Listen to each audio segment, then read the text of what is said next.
Un saludo muy especial a los profesores Jairo Parra, al profesor Ulises, a toda la colombiana de Derecho Procesal y a ustedes, amigos todos que se han vinculado con el Congreso este año, con las metodologías virtuales que nos han permitido acercarnos, continuar interactuando con ustedes. Mi tema es un tema que ha sido tratado en múltiples oportunidades por los procesalistas, tanto en derecho penal como en derecho civil. Básicamente les voy a hablar de la sentencia C-327 del 2020, una sentencia cuyo texto y cuerpo todavía no ha salido a la comunidad jurídica. Recientemente salió el comunicado de prensa y que proviene de una demanda ante la Corte Constitucional que presentamos junto con el constitucionalista Luis Alejandro Ramírez, a quien valga la pena le hago igualmente el reconocimiento en estas reflexiones que les voy a entregar el día de hoy. Lo primero, por favor, continuemos con el segundo slide. Lo primero, en materia de extensión de dominio, es que hay una proliferación normativa de un tamaño impresionante. No solo por las legislaciones, las normas y las leyes que han sido expedidas,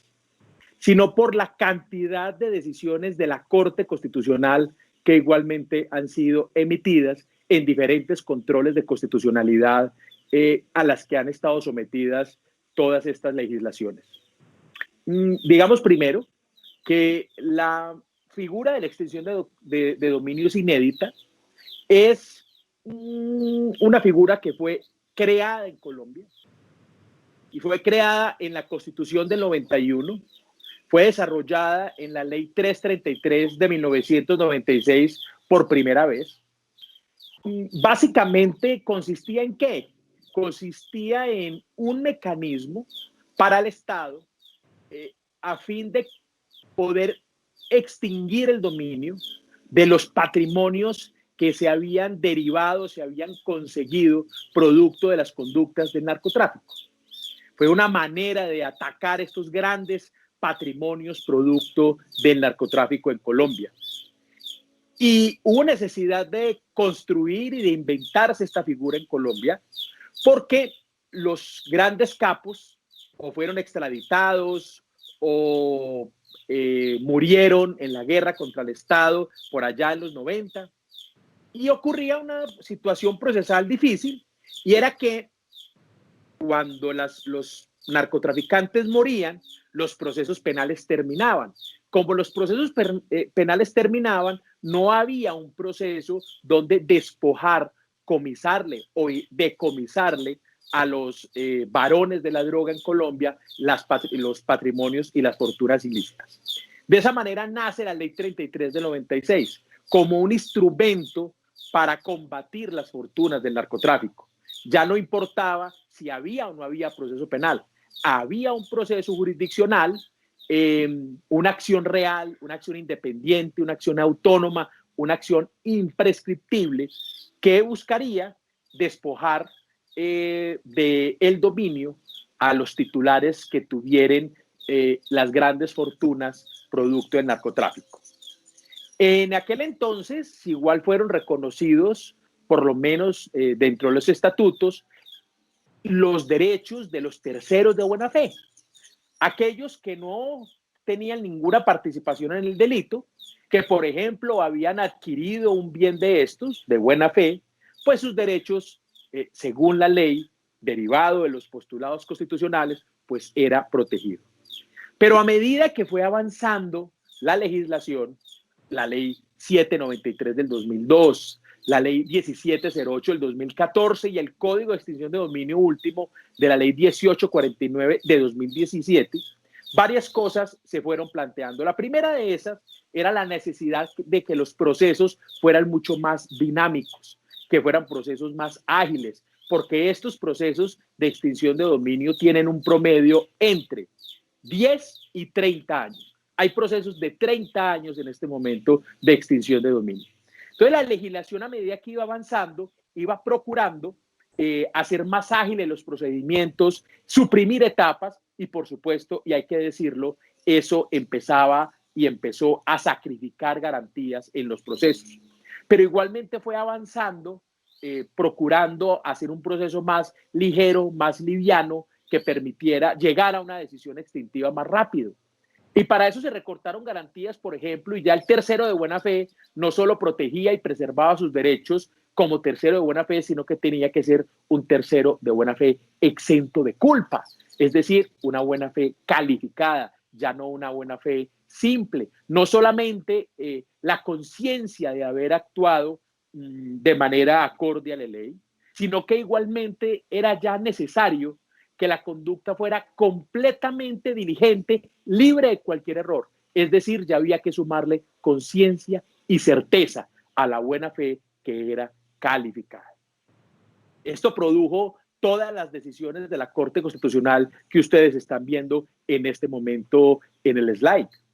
Por eso el primer reto para poder demandar nuevamente la legislación, para poder replantearle a la Corte Constitucional la discusión en torno a los terceros de buena fe exentos de culpa, hubo necesidad de buscar unos caminos muy delgados para poder eludir la cosa juzgada constitucional y de nuevo poderle plantear este debate a la Corte Constitucional, lo cual fue posible hacerlo y la Corte Constitucional nuevamente adoptó una decisión, pero esta decisión en clara protección de los terceros de buena fe, lo que nosotros estamos convencidos puede cambiar los riesgos del mercado inmobiliario, la protección de los ciudadanos que de buena fe se han visto afectados en los procesos de extinción de dominio. Sigamos con el siguiente slide, por favor. Esto es un problema jurídico real. Algunas cifras muy rápido. De 65,000 bienes se encuentran en este momento en poder de la SAE, que es la entidad del Estado encargado de administrar los bienes que están siendo objeto de extinción de dominio. 60,000 bienes. El año pasado hubo procesos sobre bienes avaluados en 4, casi 5 billones de pesos. Le cuesta al Estado la administración de estos bienes entre 100,000 y 80,000 millones de pesos al año. Y el promedio de duración, no obstante que en la presentación aparece de 10 años, es muy, muy conservadora esa cifra, porque realmente supera los 10 años y llegamos a eventos hasta de 30 años. En este orden de ideas, si por cada proceso, y de los 65,000 bienes, el 91% se encuentran en proceso de extinción de dominio. En consecuencia, si hay 65,000 bienes y muy rápidamente uno los multiplicara por 3, por ejemplo, o 4 terceros de buena fe sobre cada bien, uno podría decir que estamos al orden de 200,000 personas jurídicas naturales, por ejemplo, que pueden verse afectados con los procesos de extinción de dominio como terceros de buena fe. Muy bien, ¿qué se le ha exigido a los terceros de buena fe? Sobre todo porque esto es una acción imprescriptible. Y como acción imprescriptible que es, un tercero puede adquirir un bien hoy, hacerle un estudio de títulos a todo el certificado y al registro en instrumentos públicos, que no saliera ninguna de esas personas en una lista restrictiva o que públicamente se conociera que tenía compromisos o señalamientos por la justicia, y después de adquirirlo, 3 o 4 años después, alguna de esas personas, de los anteriores propietarios, 10, 20 años atrás, era señalado o, por ejemplo, por una corte en Estados Unidos como una persona que estuvo involucrada con el narcotráfico o que estuvo en un despojo de tierras y en fin, y todas las circunstancias que alrededor de esto se pueden presentar, y ese tercero que se encontraba en poder de ese bien, primero, su bien era sometido a una medida cautelar. Segundo, tenía que probar que era un tercero de buena fe, que había sido completamente diligente en la adquisición del bien, y tenía que someterse a un proceso de 10 o 30 años para proteger su propiedad. Entonces, en materia a los terceros de buena fe, cuando las personas hoy en día en este país compran propiedades, las entidades financieras que fondean las operaciones inmobiliarias, los que se dedican al negocio inmobiliario, los constructores y las personas del común que adquieren sus propiedades, pues tienen que someterse, por ejemplo, para poder defender y no perder su propiedad, no solo el estudio de títulos, no, también hay que revisar todas las personas que se encuentran en la cadena de tradición frente a las listas de control. Pero también, por supuesto, tiene que ser claro, y eso, pues, por supuesto, hace parte de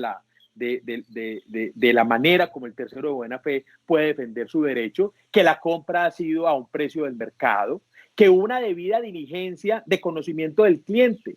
que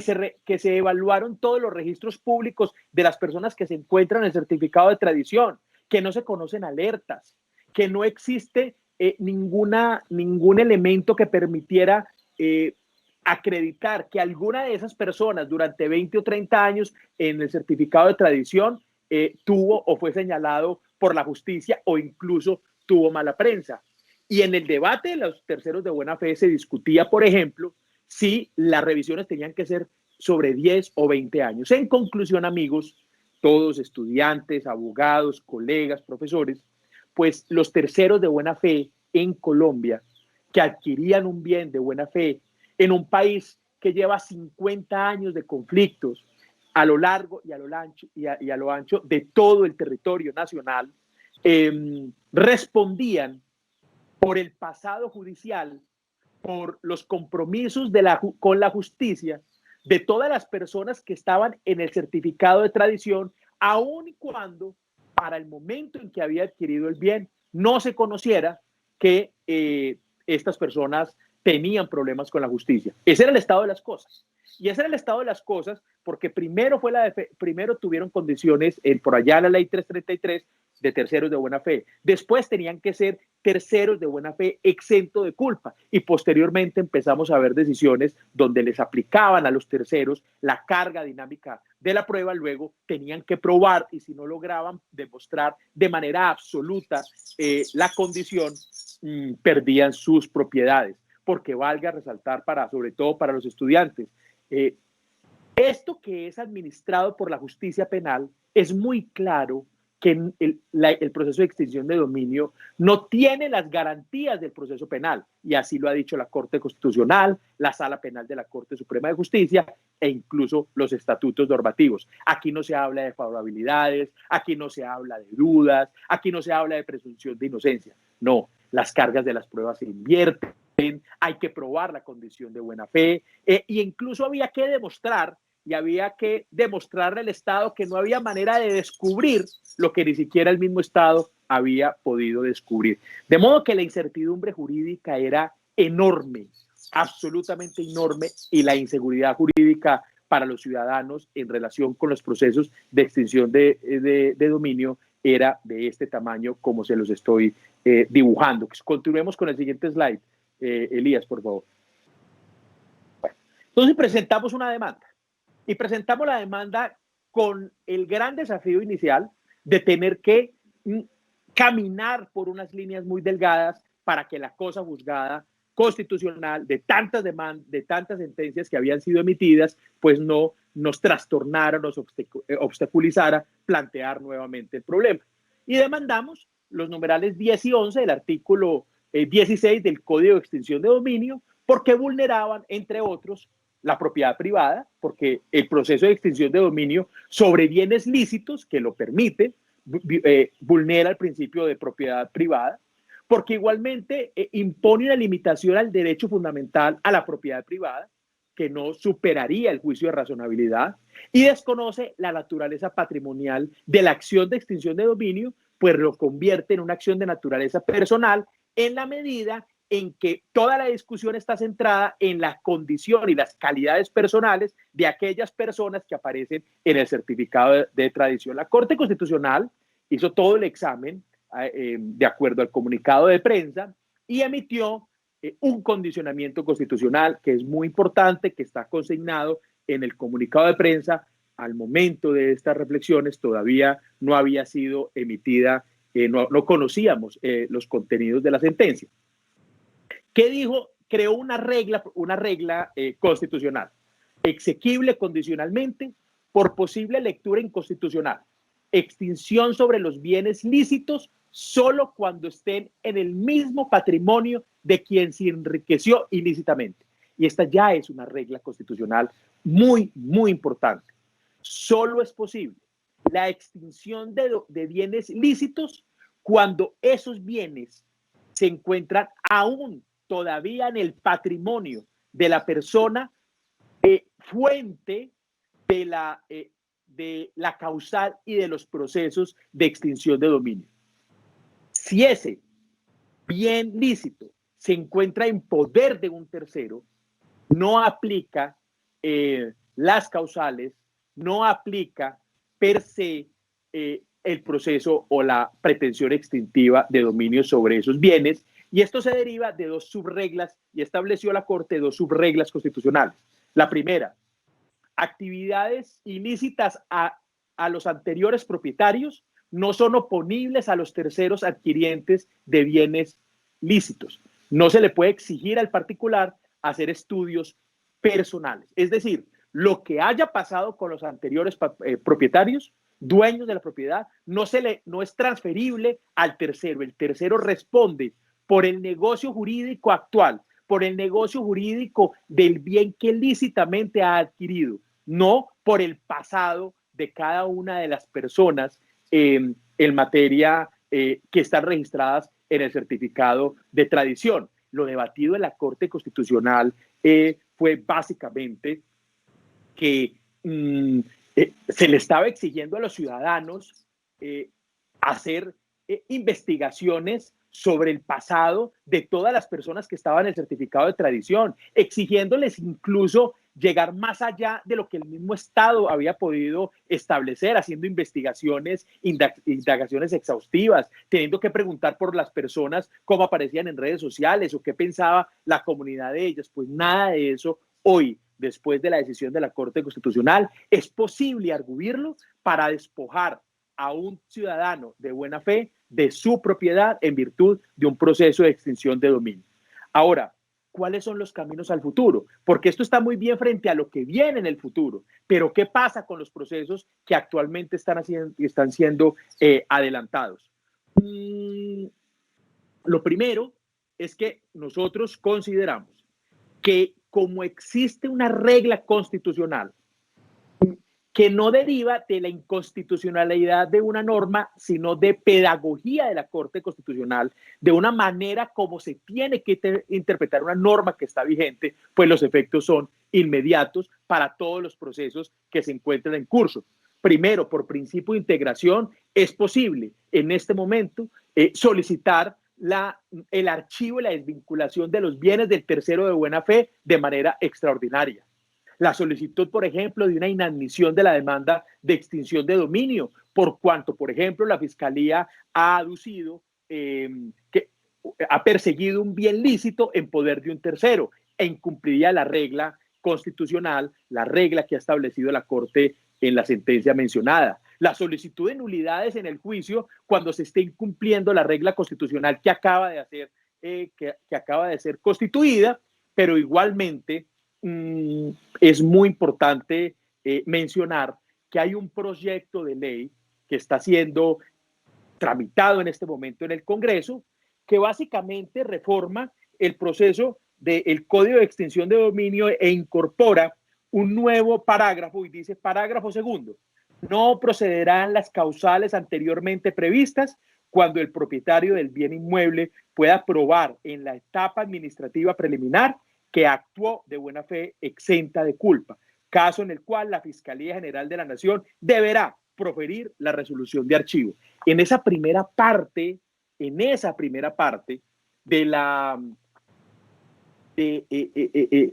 investigación, que es una parte hoy administrativa, es una fase administrativa de la Fiscalía, el proyecto de ley lo que está diciendo es: mire, Fiscalía, ustedes en esta primera parte tienen que desvincular a los terceros de buena fe y los bienes de los terceros de buena fe. Y este proyecto de ley que fue presentado hace poco, que fue presentado cuando no existía la decisión de la Corte Constitucional como hoy, de ser en este momento convertido en ley de la República, igualmente tendrá que imponer que la regla constitucional que la Corte ha ordenado en la sentencia C-327 implica que la Fiscalía no puede perseguir un bien lícito que se encuentre en poder de un tercero bajo las causales que fueron demandadas. No puede transferirle la responsabilidad al tercero del pasado judicial de los otros dueños que hubieran estado en el certificado de tradición. No puede exigirle a los terceros que respondan más allá que por el negocio jurídico con el que adquirieron el bien. Todo lo que hubiera pasado hacia atrás no es responsabilidad del tercero, pero tampoco puede ser atribuible para ni vincularlo al proceso de extinción de dominio, ni no desvincularlo con sus bienes del proceso de extinción de dominio, y muchísimo menos para emitir una sentencia que extinga el dominio, porque eso se convertiría en una verdadera expropiación. Continuemos con el último slide, por favor, Elías. Muy bien, nosotros vamos a colgar la demanda,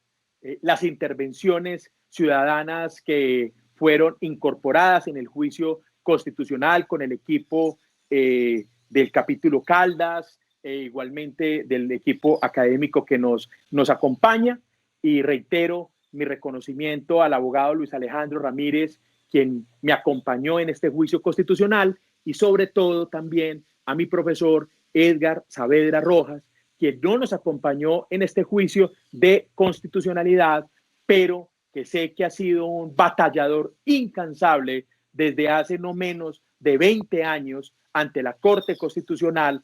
procurando corregir los desafueros en materia de garantía que eran derivados de los procesos de extinción de dominio de una normativa que, si bien fue un arma, un instrumento muy importante para combatir los grandes patrimonios y fortunas derivadas del narcotráfico y hoy de la corrupción, no por eso justifican que puedan afectarse los derechos, la propiedad, el patrimonio, el sustento de cientos y miles de personas, de ciudadanos que de buena fe en un país que ha sufrido 50 años de conflicto de tierras y de activos inmersos en ese conflicto, pues estaban siendo afectados por el Estado. Muchas gracias de nuevo por la invitación, muchas gracias al Instituto Colombiano de Derecho Procesal y hasta una próxima oportunidad.